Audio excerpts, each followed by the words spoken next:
किसी भी नई वेव का आना किसी भी देश में, किसी भी राज्य में बहुत हद तक हमारे हाथ में है, समाज के हाथ में है।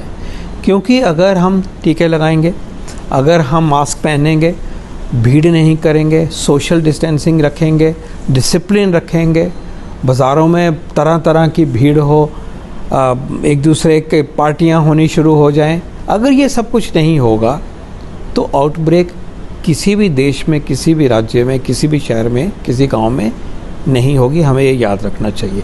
इसलिए सबसे पहली और बहुत ज़रूरी बात यह है कि हमें किसी वेव को आने के लिए ये जो स्टेप हैं इनको लेना है। इसके साथ साथ जो सिस्टम की जिम्मेवारी है उसमें हमें कॉन्टैक्ट ट्रेसिंग की बात है।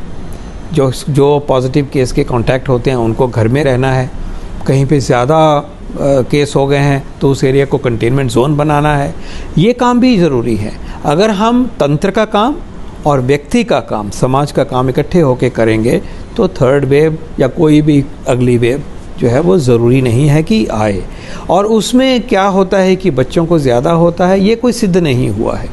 क्योंकि अभी भी फर्स्ट वेव सेकंड वेव में भी बच्चे प्रभावित हुए हैं, लेकिन उनके ऊपर लक्षण ज़्यादा नहीं होते, वो सेफ रहते हैं, सीरियस बीमारी कम होती है।